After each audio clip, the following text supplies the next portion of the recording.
What it do? Welcome to another new episode of Locked On Bucks. On today's show, the Bucks 7-game win streak comes to an end after a Christmas Day L to the Knicks, 129-122. Despite 32 points from Giannis and 32 points from Dame, it wasn't enough to overcome Brunson and the Knicks.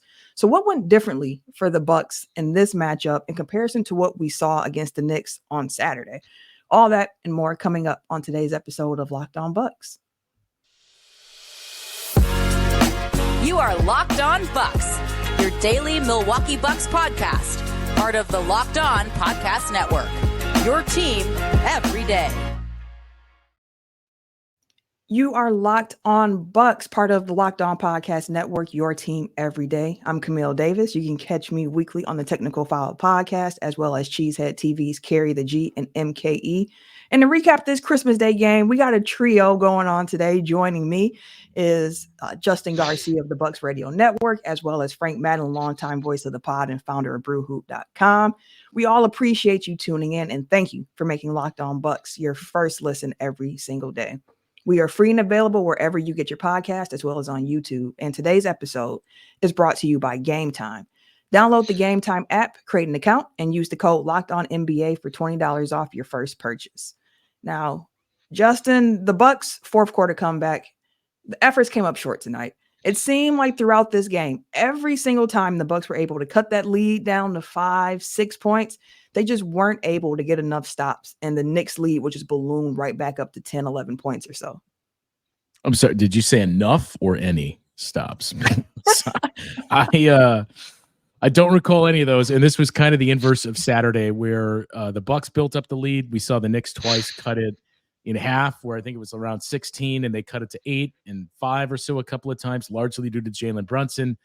But the Bucks answered each time, and that's what the Knicks did. That it just got to the point where the Bucks knew they had to score on every possession, which they did largely down the stretch. But it started to become, not only do we have to score every possession, we probably need to hit a 3 every possession. And towards the end, that just kind of evaded them. So look, I don't want to make too much out of one game out of 82, but this one, if you're in that camp of, I don't care about the numbers, they haven't played anybody, and I don't trust this team, this one defensively felt a lot more like the first 4 games of the season versus what we'd seen in December and every game since then. Yeah, and that could be a narrative that one might pick up. The Bucks in big games so far this season, right? We had the big Boston showdown, and they got outworked for most of that game, made it close at the end. You had your in-season tournament game in Vegas against the Pacers. That was an L. Christmas Day, another L there. Frank, when you're looking at this game and the Bucks' performance, was there anything that you saw tonight that just kind of had you go like, hey, if they could do more of this, we could win? Or was it just a performance, in your opinion, where you just feel like the Bucks they didn't have it tonight? Well, I mean, the season opener was a little bit of weird circumstances for the Sixers. But I will say, like, let's also throw that in. I mean, you did beat the Philadelphia Sixers, which right now, that was the difference between the Bucks, being the 2nd seed and the 3rd seed. I think now they're back to equal on in losses, and we'll see what happens tonight with the Heat hosting the Sixers. No Jimmy, no Joel, so I'm sure the league office loves that. But yeah, I mean, I think the second half of the 3rd quarter, after they make the run, Pat Connaughton hits that kind of pull up 3 in transition to cut the lead to 4. And it felt like, I think it was 77-73, felt like, okay, here's all this Bucks momentum. Giannis was starting to kind of get, downhill and starting to get into a comfort zone. And you felt like, okay, now it feels like this might be where the Bucks kind of flipped the script here. But shout out to a friend of the pod, Alex Goodkin. I was messaging with him. I think he called out that the Bucks didn't get a stop for the last 5 minutes and 33 seconds of the 3rd quarter. And then I think Brook Lopez had a block with under 11 minutes to go early in the 4th quarter, where they finally got a stop. But basically 6-minute stretch plus almost 7 minutes where he didn't get a stop. So I would say, Camille, like, not much in that sort of section of play probably that we want to say, like, let's bottle that and figure out how we kind of use that more moving forward. It just felt like anytime the Knicks kind of drove, they were able to either get a layup or a foul, and some of those are probably bailouts. That one foul that Julius Randle drew on Brook, where he was just kind of spinning and threw up a really tough fadeaway that one was, I didn't really see a close replay that like definitively said it wasn't a foul, but it didn't seem like it was a foul. That was tough. But, again, the Bucks again sort of played into the Knicks' hands, and again, like some of this is, in the fourth quarter, going with Bobby Portis over Brook to close is a choice. Obviously, they did that because they wanted to be able to switch. Problem is, Bobby can't switch and stop Jalen Brunson either. And even when Giannis got a switch onto him, what did Brunson do? He drove to the basket, stopped on a dime, and Giannis went crashing into him, sent him to the foul line. So unfortunately, I think it was, some of it is, again, why is Bobby Portis closing over Brook? Again, I wouldn't do that in a game like this, especially because it didn't seem like Bobby had his A game. Did have 12 points, and I think he had 5 or 6 offensive rebounds, but missed all 4 of his threes. And I think there are a number of those. If they go down, maybe the game is a little bit different. But Brook was shooting better. And again, it's not like there was any obvious answer here. Playing drop obviously was not some miracle tonic that was working particularly well. But I think someone tweeted at me after the game and said, are we putting too much on Jay Crowder to fix this defense when he comes back? And I'd say, if you're expecting Jay Crowder to fix this defense, yes, you're putting too much on Jay Crowder. I think Jay Crowder's not going to fix this defense, but I think it's an interesting kind of highlight something interesting about the Bucks, which we've talked about. In all the era of kind of the Bud era, Giannis didn't play tons of center with basically like 4 wings and guards, but they played a lot of times like up to like 10-15%, played a lot more the year that Brook was out. He basically hasn't done that at all this year. And again, I don't think it's because Adrian Griffin like doesn't want to play small or switchy. In theory, that's what Adrian Griffin wants to do, but there's really not personnel to do it. And I think Jay Crowder is maybe the only guy on this roster that you can look at and say you could put him at the 4 with kind of the other regular guys and Giannis at center. That could have been potentially an interesting option to roll out in a game like this, where it feels like you're really getting cooked in pick and roll and you need some kind of other options. And heck, we saw him put Jay Crowder on Brunson in, I think, that first game, that ninth game of the year or whatever, 10th game of the year or whatever it was, because Brunson was cooking the Bucks so badly and they wanted just some size and physicality on Brunson. So again, Jay Crowder's not stopping Jalen Brunson either, but again, with situations like this, you give up a 129 offensive rating, you got to have different pitches. I thought the zone that they went to in the second quarter, which actually came when Brunson was on the bench, I thought that was a little bit weird. I thought they would wait until Brunson was in the game. I thought that kind of threw the Knicks off a little bit. We've seen that work for at least periods for the Bucks at times this year, especially relative to how porous their man defense can be. So I thought maybe it'd be interesting to see if they went to more of that in the fourth quarter, just to try anything, because they couldn't get stops in the conventional way. But again, I think this just sort of highlights the fact that this team just doesn't really, have reliable ways to lock down. The other team has kind of figured things out. And, again, you need different pitches in the NBA, I think, defensively. And so far, I think this is a team that's still figuring out what pitches they even have kind of in their repertoire.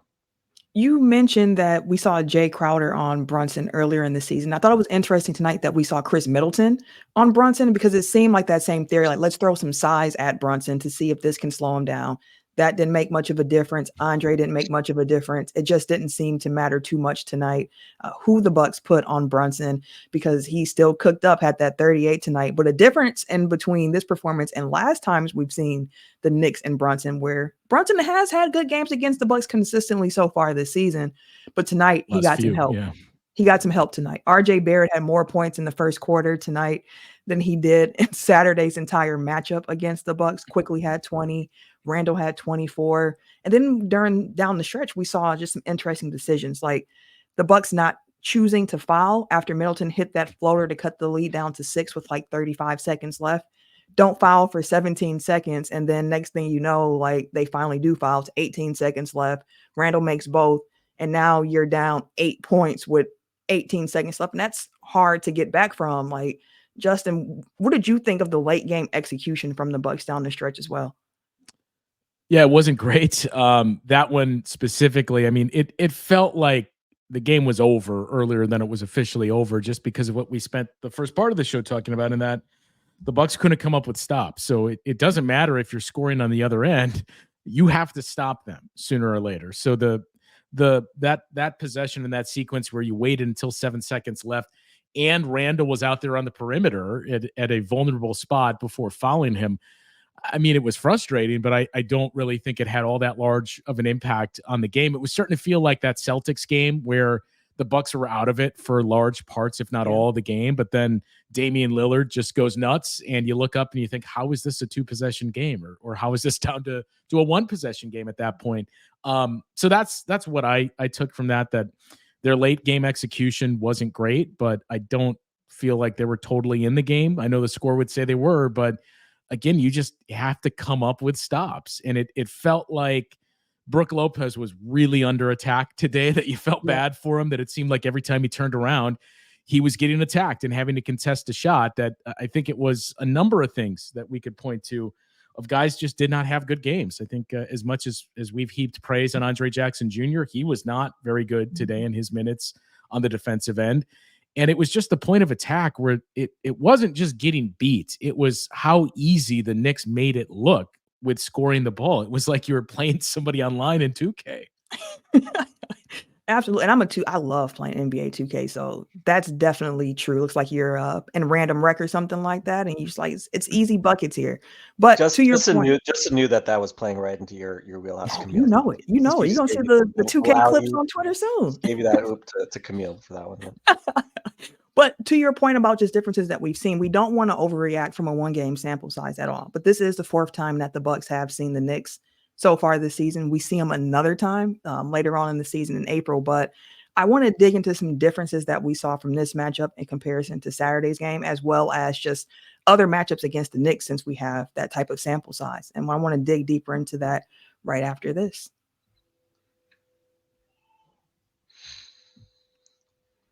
First, I want to talk to you about our partners from eBay Motors, because eBay Motors has teamed up with Locked On Fantasy Basketball host Josh Lloyd in order to bring you some of the best fantasy picks each and every single week, all season long. So whether you're prepping for your daily draft or you're scouting the waiver wire, you're looking for maybe a quick DFS play, listen, every week we're going to provide you with players that are guaranteed to fit on your roster. So let's see who Josh has picked out for us on this week's eBay Guarantee Fit Fantasy Picks of the Week. Another familiar name, Grayson Allen. Bradley Beal is still out. We've seen him in 6 games for the Suns so far this season, and during those games, it hasn't been great. Yet and still, with Beal expected to be out through January, Grayson Allen should continue to see strong minutes and have a nice increased usage role for the next few weeks. That's what you want. You want the usage. You want the opportunity, and Grayson Allen should have that. Josh Lloyd from Locked On Fantasy Basketball is going to help you win your fantasy championship. And eBay Motors knows the championship team is about each and every single player being a perfect fit. Ironically enough, that's the exact same with your vehicle. With over 122 million parts for your number one ride or die, you can make sure that your ride stays running smoothly. Between brake kits, LED lights, roof racks, bumpers, whatever it is that your ride needs, eBay Motors has it. And with eBay's Guaranteed Fit, it's guaranteed to fit your ride the first time, every single time, or your money back. Again, you can get your money back if it doesn't fit because they guarantee it will. Plus, at these prices, listen, you're going to be burning rubber and not cash. So make sure you keep your ride or die alive at ebaymotors.com. eBay Guarantee Fit is only available to U.S. customers. Eligible items only, and exclusions do apply. Mention the fact that we want to dig deeper into what we've seen differently between the Knicks and what we've seen in the Bucks games in their 4 matchups so far this season. But before we dive into that, I do want to take the time to quickly say again, thank you for tuning in because we truly appreciate it, especially all of the everydayers who tune in Monday through Friday, those who join us on YouTube, especially our little live shows. Appreciate that. And if you enjoy what we do on Locked On Bucks, I got to put you on to something else that you might enjoy here because Locked On has launched the first ever national sports 24/7 streaming channel on YouTube. Locked On Sports Today is here for you with 24/7 coverage of the top sports stories of the day. And it's brought to you by all the local experts of Locked On Plus, our national shows that cover every single league. So go to Locked On Sports Today on YouTube and subscribe to the first ever national sports 24/7 streaming channel. Now, Frank, it is difficult to beat the same team multiple times. The Bucks came into this game with 9 straight victories over the Knicks. That's 3 in a row so far this season. What differences did you see from this matchup in comparison to Saturday's or the earlier 2 games against the Knicks? Because one thing that's been interesting about the Knicks-Bucks matchup so far this season, the Bucks have had some really crazy 3-point shooting performances against the Knicks so far this season. The Bucks have shot 50% or better from 3 in 4 games this season, and 3 of those have been against the Knicks. Yeah, I mean, the 3-point shooting is obviously the kind of thing to start with here. And again, both teams ended up shooting right at 31%. So it's not like the Bucks were the victim of some, outlier performance from the Knicks. But the Knicks just don't shoot tons of threes, and they don't really rely on threes. So I think, again, if you're the Knicks, you probably feel pretty good if you come in knowing that you're going to be about even percentage-wise from three as the Bucks, given kind of everything you've seen from the Bucks and just generally kind of how they're constructed. So I think that's kind of the easy kind of point to hit on. But it's sort of interesting. I mean, I thought the physicality of the Knicks in the first quarter, we can talk about, did Giannis not get some calls? Sure. But, overall, I thought the physicality was good. Taj Gibson had a couple sneaky little strips on Giannis when the Knicks were kind of building their lead. So Giannis just 4 out of 10. I think Chris, Giannis, and Dame were all 4 for 10 in the first half. And you look at the kind of total, the kind of all-in scoring numbers. I think that was 2 straight games over the weekend here where all of them were 20 plus in both games. Chris 20, was it 20 or 22 on Saturday, and today he was for 24.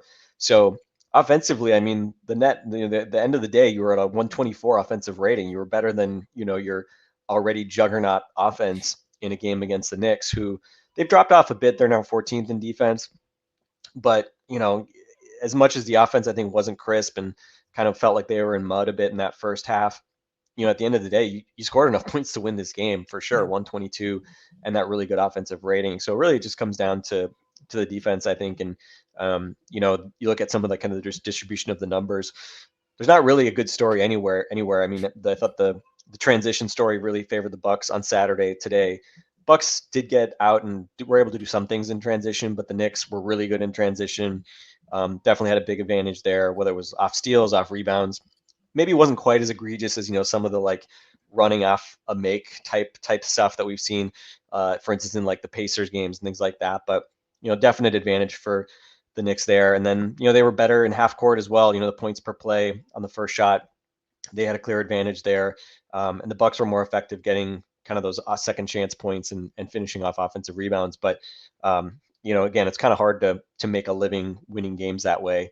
Maybe with the Knicks, when they had Mitchell Robinson, they were able to win a number of games just purely kind of on the offensive glass. But as much as the Bucks can do that at times, that's really not kind of the recipe for how they win basketball games. So yeah, I think it was just, again, kind of looking at the defense. And I mean, I think this just sort of gets back to kind of the big picture, right? I think, to Justin, to your point earlier, right? I mean, I don't think it's worth kind of using like living and dying game by game, right? I mean, it's a big season, and I think you just sort of look and say like, okay, well, did we learn anything in the grand scheme of things, or does it just sort of reinforcing kind of some of the strengths and weaknesses that we already knew they had? And that's pretty much what we saw today, right?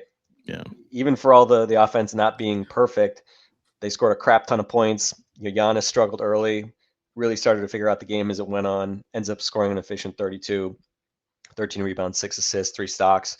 Dame gets his points, maybe not a great shooting night for him. And Chris, 24 points, season high from him, right? And I think he had 5 assists as well and was hitting some shots to keep them in the second half. So, yeah, I mean, the offense will figure it out. It felt like they were playing more. I felt like we saw a steadier diet of Dame Giannis pick and rolls in this game and perhaps the last couple games than we have maybe previously. And, again, I think if whether they do that or not, I think they're probably going to score a lot of points regardless. But again, kind of everything just comes back to the defensive side. And yes, we saw some Andre Jackson, and, I think his energy will always be a positive on that end. We saw a lot less Malik Beasley. And what do you have, like practically half as many minutes today as he did on Saturday, and he wasn't hitting a bunch of shots. So can't really argue with it. But yeah, I think, again, sort of the eye test, right? Defensively, even if the numbers are improving defensively, you just compare kind of their defensive wing rotation against all the other contenders. There's nobody that you say is like the guy that's going to defend the other team's best ball handler. And so we're kind of just in the same spot that we have been, just sort of bemoaning like, well, what are they going to do ahead of the trade deadline, right? So it feels like kind of a broken record, but this definitely felt like a game where that was true. And again, it's not just Brunson. I think if one guy hurts you, not the end of the world, but when Brunson hurts you and then quickly comes in and he really hurts you, and Barrett hurts you and everybody hurts you, it becomes really tough to win a basketball game. when everybody hurts you, the story of the 2010 2017 Bucks. And like that last point though is to me one of the bigger ones. Is you look back to Saturday and the Knicks, they weren't winning the Brunson minutes. Their bench was terrible, and it hasn't been good all season long. So today you had to win those minutes that Brunson wasn't on the floor, and the Knicks bench made the bigger impact. They only had 7 points at halftime, and we saw guys start to explode. I think Quickly had 20 points. He reached that 20-point mark in like 19 minutes that he was scoring in bunches, and Josh Hart started to hit some shots too. Dame, to Frank's point, not a great shooting day, especially from three when you look at the 4 of 13.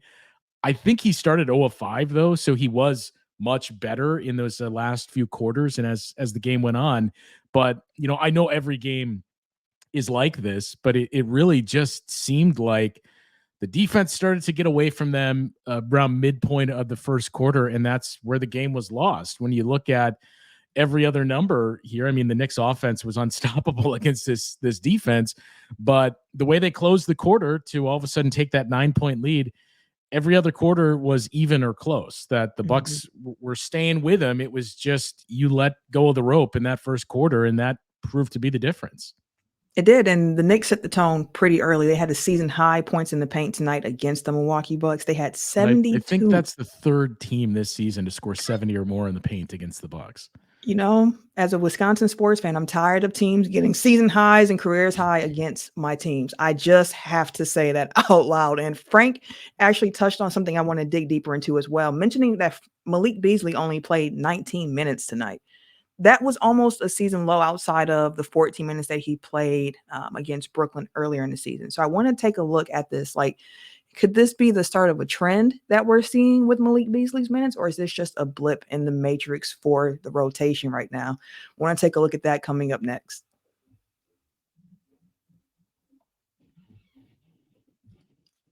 Christmas Day may have passed, but hey, gifts may still need to be purchased, whether that's a late gift for someone else or if you want to treat yourself to something nice, maybe an experience. Game Time will have you covered.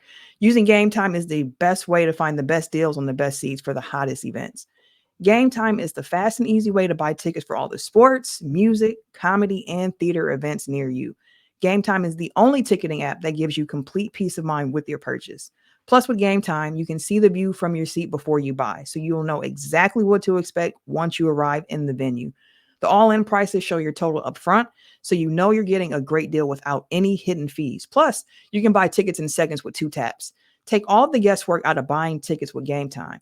Make sure you go and download the Game Time app, create an account, and use the code LOCKEDONNBA for $20 off your first purchase. Terms apply. Again, create an account and redeem the code LOCKEDONNBA for $20 off. Download Game Time today. Last minute tickets, lowest price guaranteed. Malik Beasley, 19 minutes for him tonight, as mentioned. It's his lowest since November 5th in that Brooklyn game where he played 14 minutes. And that game was interesting during that time period because we were seeing his minutes decline and we were wondering, hey, he started off the season playing in the 20s. Now he's down to 14. Is this something or is this nothing? And they continue to increase thereafter. But tonight, Malik Beasley was, being honest, he was getting cooked on defense. But the thing is, it's not unlike he hasn't been getting cooked defensively throughout this season so far. It just felt as if Adrian Griffin was like, you know what? Tonight, we're not playing those games. So we got to try something different. So Justin, I want to ask you first. Do you think it's something or nothing with Malik Beasley's minutes tonight? Boy, I think it's, how can I couch this as best I can? Potentially something like if we see this continue against Brooklyn and into Cleveland in the next couple of games where Malik Beasley is still like 15 to 19 minute range, then it's definitely something. I think everything was kind of strange today when you look at some of the other minutes played. And I saw some people questioning too, like, why did you have Bobby Portis closing the game? Well, because Griff wanted to switch. And we mentioned how, Brooke Lopez was just constantly under attack. So I think there was some weird things there. To me, the bigger thing, and look, we've all talked about this before. I don't think Malik Beasley has been I don't think this is his best role to be starting there, where he's probably best served to be coming off the bench and giving you your scoring and a little more judicious in the lineups that he's used in. But I just think, number one, I don't know what other options you have, because it's still going to be a learning experience for Andre Jackson. But this is what we've talked about, of you can't really do anything until Malik Beasley goes through a stretch where he's just not shooting the ball, and then you can examine things. This is still just one game. He shot pretty well on Saturday, but to me, the bigger thing is he only took 2 shots. And I get that his minutes were limited, but you've got to take more than 2 shots, even with Giannis and Damian Lillard on the floor. And that's part of the larger discussion of the first point of, is this the best usage in those minutes when those guys are on the floor? But we know you can shoot, and that's your strength. You need to get up more than 2 shots in a game, and especially when one of those was a 3 and the other was not. Like, that's the bigger thing is, look, you have to score the basketball, Malik, and we got to find ways to get you better looks if that's the case, or you just have to be more aggressive in those minutes you're on the floor. Yeah, absolutely. And I should be clear, it's not through like an effort. We've seen with Malik, like Malik is trying his hardest on defense. It's just that the results that we're getting tend to see the guy he's defending blow past him a lot of times. And it was putting Brook in those awkward situations. Again, wasn't just Malik tonight on that, but his minutes as the starting 2 guard are definitely worth taking a look at. So Frank, in your opinion, is it something or nothing with Malik's minutes tonight? I would say it's nothing, in the sense that I don't think he's, I mean, he was out. We saw Andre start a couple games. They won games, and then, Malik went right back in the starting 5, and he played really well the other day, right? On Saturday, Mm-hmm. shot it really well.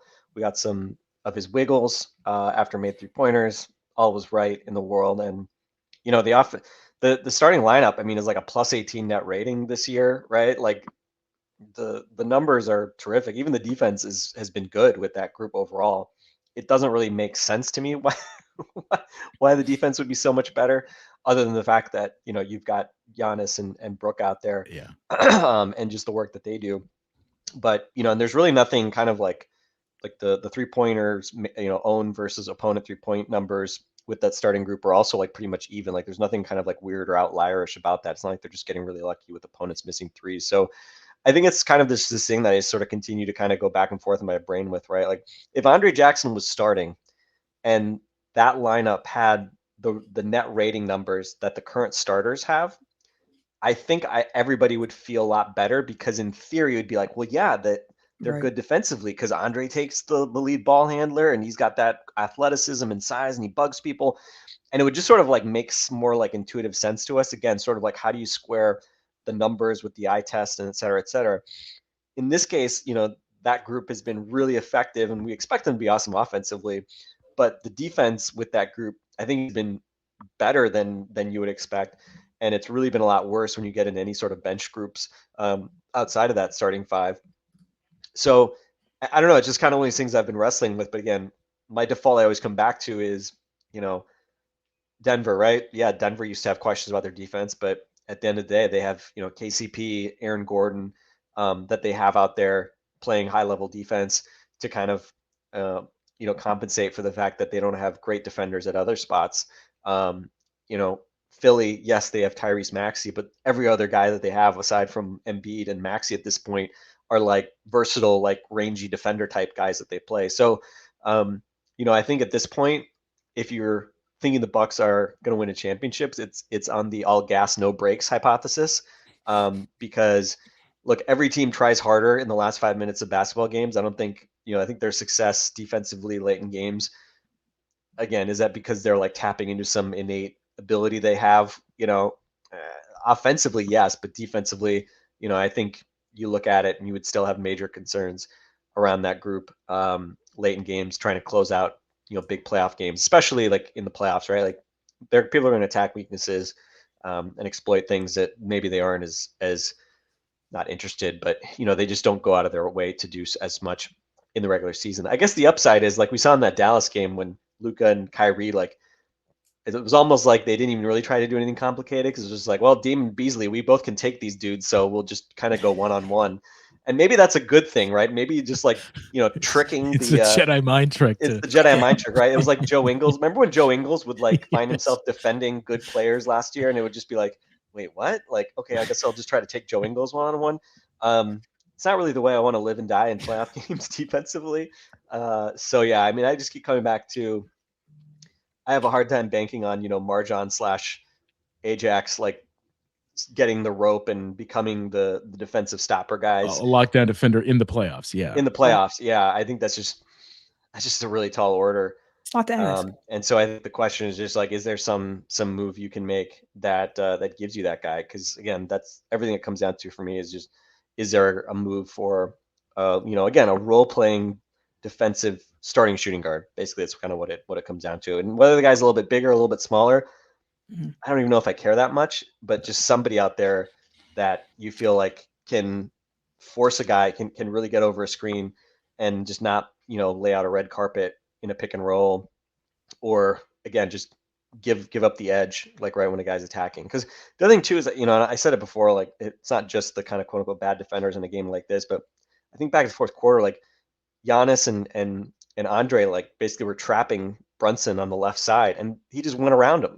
It's just like, those are your two dudes that you would say, okay, like those are the guys I feel good about if they're like, playing a pick and roll. Even those guys were making mistakes. And, Giannis, especially one-on-one, I think has had a pretty up and down year, right? I mean, his stock numbers have recovered a lot. The defense is much better, obviously, when he's on the floor. But, again, like I don't think he's, Camille, I sold you my Giannis Defensive Player of the Year stock. A lot of that was because of the team just not having a good enough defensive ceiling, I think. But I think in a game like this today, you needed somebody to make an impact defensively, and neither Giannis nor anybody else was able to do that in the fourth quarter. Yeah, it seemed like every time Giannis was getting himself involved in the play defensively, it always seemed like it was a second too late to actually make an impact. So it was one of those games for sure tonight for the Bucks. But as we record this, it is Christmas Day. I appreciate you both for making some time out on this holiday to talk some Bucks, especially after an L. After a win, it's a little bit easier to get everybody on. Like, hey, guys, let's talk about the Bucks basketball. But appreciate both of you stopping by today in order to talk about this loss to the Knicks on Christmas Day. And that'll do it for us today. Yeah, it's time to get back to family and food and presents and things of that sort. I was going to say, we just came in rip-roaring, ready to complain about stuff, and forgot to say Merry Christmas to everybody. So shout out to everybody for that. And we've got some turkey. I've got some turkey dinner here waiting for me in a couple hours. So I'm looking forward to that. I don't know what you guys have. We basically have Thanksgiving on Christmas is what we do. Same. We open presents on Christmas Eve. But yeah, so we'll eat the pain away. Let's just do that.